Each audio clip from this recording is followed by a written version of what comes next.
This dude, Steven Pressfield, in this book claims the difference between a professional artist and an amateur artist is a professional shows up even when they don't want to.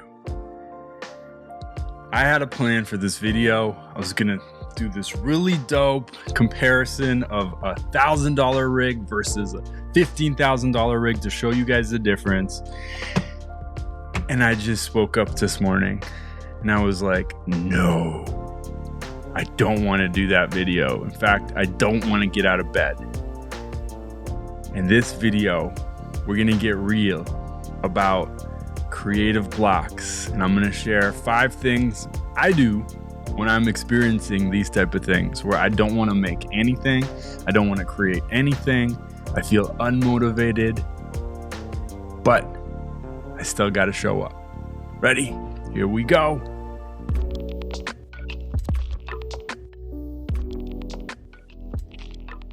What is up, beautiful humans? I'm happy you are here for this video. Before we jump into the 5 tips, I want to say this.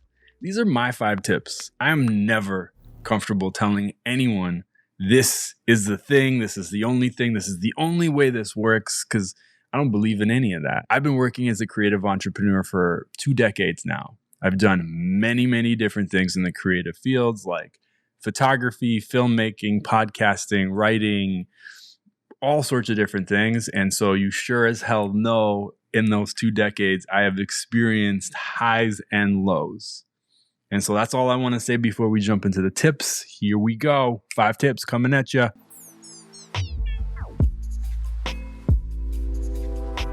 I get it.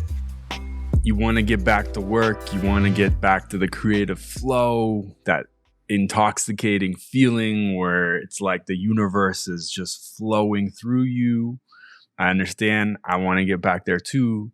But sometimes rest is the most important thing we can do to getting back to a strong flow, not a little, crappy little stream. Sometimes the most important thing I can do is just sleep, is nap, is Netflix and chill, is nothing. I know it sounds counterintuitive. Yo, D, I'm trying to get productive. I'm trying to get my juices going again. And you're telling me to do nothing? Yeah. It's exactly what I'm telling you to do. Sometimes the most productive thing you can do is to slow down.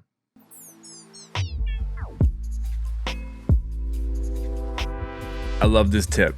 I use this tip for more than just when I'm going through a creative slump. I sincerely believe all creative, all artists, all humans should have a creative treasure chest. My treasure chest is found on Tumblr, tumblr.com, which is a blogging platform full of art. And the way I use it for the past 10 years, I've created my own Tumblr page, wolfie.me.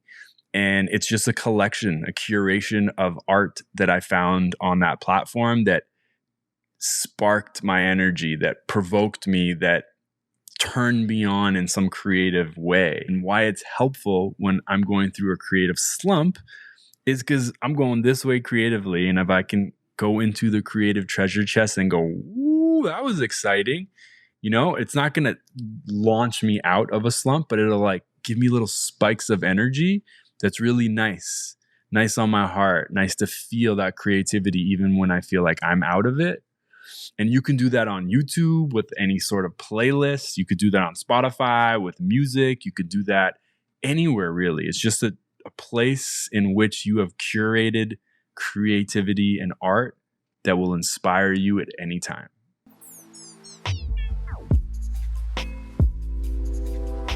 Hello, I'm Julia Cameron, and I wrote this incredible book called The Artist's Way.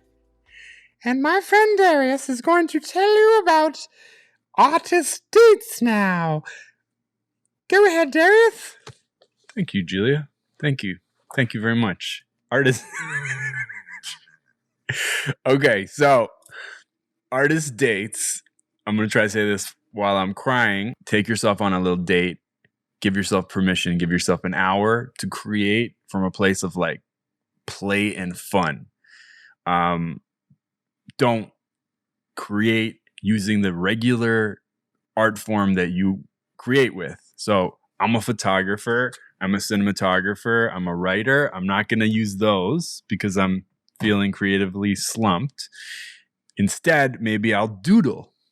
Maybe I'll DJ. Maybe I'll dance. Maybe I'll take myself to a museum. Anything that is creative and artistic that is not necessarily directly correlated to what I do for a living or what I do regularly.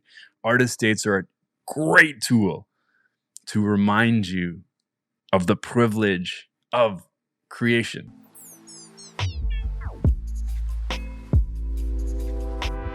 That's right. I said it. You were thinking it. Maybe you've experimented with it, but I said it. Psilocybin. Plant medicine. Psychedelics. Magic mushrooms. I love them. I respect them. I treat them like medicine. I treat them sacredly because they are sacred. And I use them sparingly.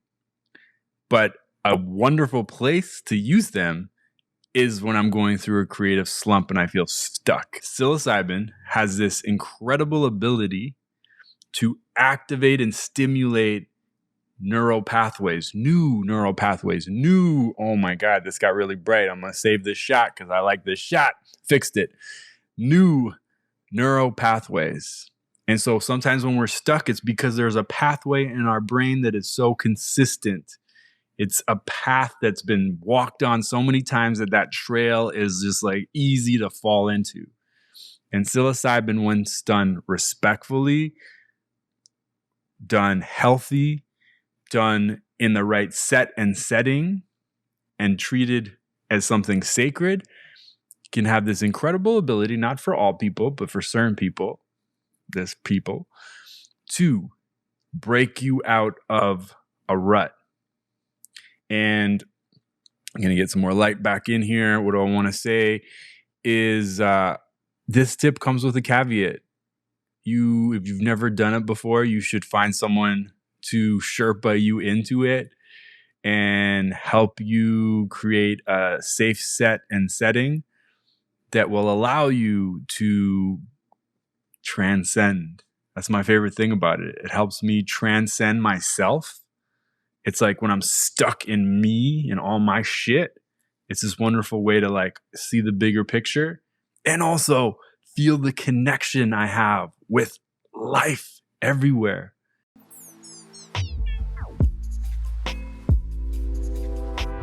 This point coming to you straight from my mama, because she told me this all the time. Darius, when you're not feeling good, what you need to do is you need to sweat. If you sweat, your pores, they clean, your cells, they reset, everything gets better, serotonin, so much better. Go sweat. Have you sweat today? You need to sweat. There's a lot of science, a lot of data, a lot of numbers, a lot of like, let's try this and oh, how interesting. Look at the hypothesis is now true. Bloody hell. So there's a lot of that stuff around sweating and its relationship to mental health. And my mom said it's a real thing, so it's got to be a real thing. You know what I mean? She told me for a long time. Sweat and you'll feel better. But most importantly, anecdotally, when I experience it, when I sweat, when I do a little workout, yep, the weights are just sitting on my lap the whole time, and they're still there. When I dance, when I move, something happens. Just like the energy that's stagnant and stuck and small expands and becomes flowy again. And it's like my whole system from a cellular perspective is resetting. And it's awesome. And I get it. When you're in the dumps, you want to hide under a sheet. I've been there many times myself, and moving is like repulsive. The idea of exercising or sweating or dancing is like, ugh. I want to do the opposite of that. So start with a walk. Start with 5 push-ups. Start with one song and shake your booty. Have fun with it. Get your energy flowing, and you'll feel a hell of a lot better. I don't know about you guys, but I am feeling much better from the beginning of this video. Maybe it's because I took all 5 tips very seriously.